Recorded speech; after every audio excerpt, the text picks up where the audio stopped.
the final 24 hours in prison of Julius and Ethel Rosenberg before executed.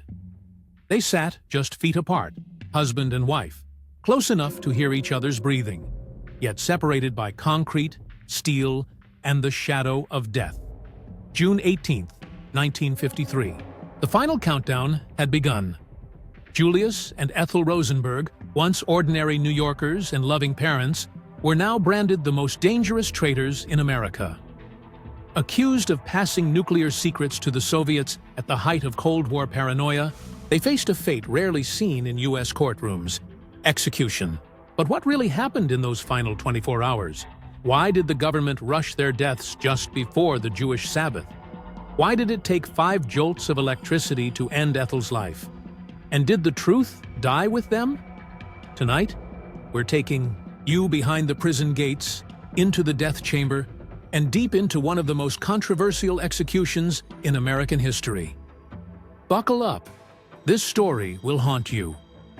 June 18, 1953. Inside New York's Sing Sing prison, time was ticking fast, and every second drew closer to an irreversible end. Julius and Ethel Rosenberg, once school teachers, parents, and political activists, were now hours away from becoming the first civilians executed by the U.S. government for espionage during peacetime. But let's rewind for a moment. The charges that sealed their fate began years earlier, in the paranoia-choked halls of the Cold War. In 1949, the Soviet Union detonated its first atomic bomb far sooner than expected. It sent shockwaves through U.S. intelligence. The logical conclusion? Someone from the inside had leaked the secrets of the Manhattan Project. The name that lit the match was David Greenglass, a machinist stationed at Los Alamos, the very heart of America's nuclear efforts. Greenglass admitted passing atomic secrets to Soviet contacts. But more damningly, he implicated his brother-in-law, Julius Rosenberg, as the man behind a growing Soviet spy ring operating on U.S. soil. Greenglass's confession didn't end with Julius. Pressed by authorities, he pointed the finger at his own wife, Ruth, and ultimately at his sister, Ethel Rosenberg. The accusation? That she typed up espionage notes for the Soviets. It was a damning claim. But years later, Greenglass would admit he lied to protect his wife. His words sealed his sister's death. By 1951, the Rosenbergs were tried and convicted of conspiracy to commit espionage, a charge that normally wouldn't carry the death penalty. But under Judge Irving Kaufman's gavel, their offense was transformed into treason in all but name. The judge claimed their betrayal had cost American lives during the Korean War, sentencing them both to die in the electric chair. The trial was a national spectacle. Headlines screamed communist spies, while protesters filled the streets. To some, they were dangerous traitors. To others, political scapegoats in a government desperate to appear tough on communism. Fast forward to the eve of their execution. Separated for years by prison walls, Julius and Ethel were finally reunited. Sort of. 2 death house cells sat side by side. They couldn't see each other, but they could speak, whispering through the wall like lovers clinging to a final moment. Of humanity, meanwhile, outside the prison gates, chaos grew. Protesters held vigils, shouted slogans, begged for mercy. Children cried. Among them were the Rosenbergs' own sons, Michael and Robert, just 10 and 6 years old. Days earlier, they had sent a handwritten letter to President Eisenhower. "Please, let our parents live," it said. No reply ever came. Inside the legal world, a final flurry of activity buzzed. Defense attorneys begged the Supreme Court for a stay. Their argument was part legal, part spiritual. The scheduled execution at 11 p.m. would take place during the Jewish Sabbath. A violation of religious sanctity, they argued. Surprisingly, even the government flinched at the optics. The Attorney General agreed to move the time just slightly. The execution was rescheduled for 8 p.m., just minutes before sunset. That decision had consequences.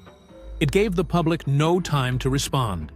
No more rallies, no last-minute appeals, no distractions, just quiet, clinical finality. But even that almost fell apart. In a cruel twist, the man responsible for operating the electric chair, Joseph Francel, was missing.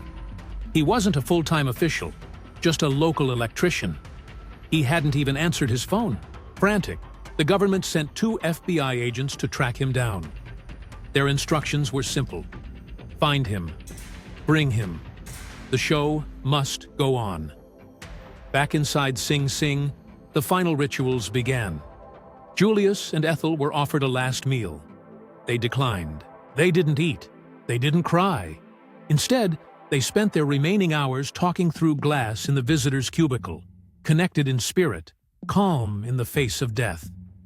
But behind that calm, the FBI had a secret hope. Hidden inside the warden's garage, agents waited with 2 secure phone lines and detailed memos. If Julius or Ethel broke, if either confessed at the final moment, the execution would be halted.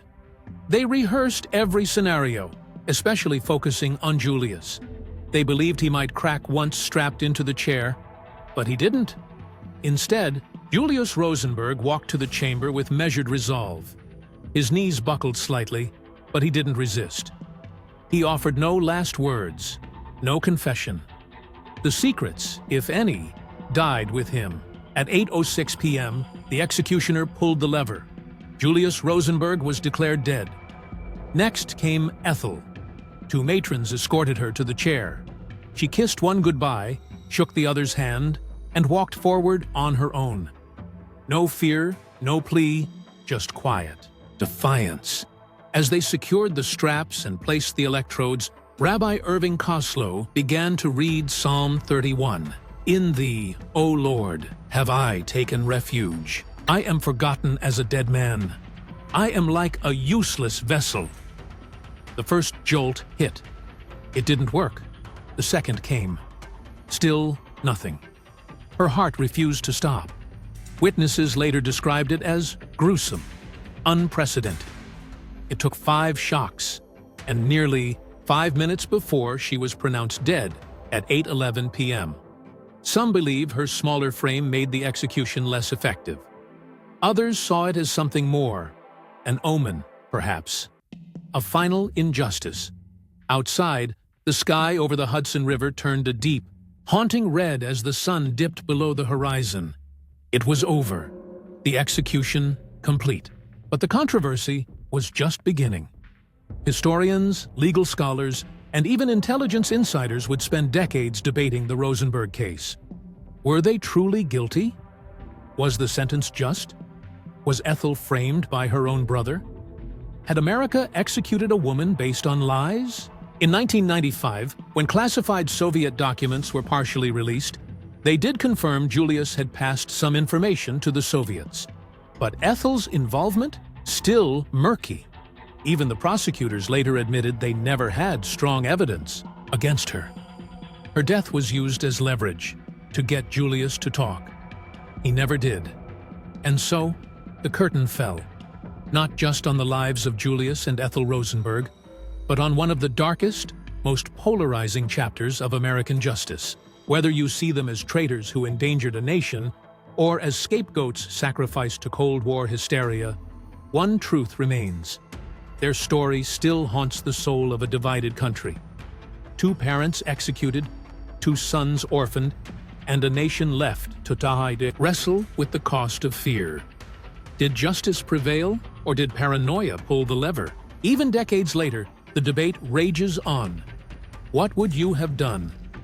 Do you believe they were guilty, or just caught in the gears of a political machine too powerful to fight? Tell us what you think in the comments. And if you want more untold, true crime stories that echo through history, don't forget to like, subscribe, and turn on notifications. We'll see you in the next one.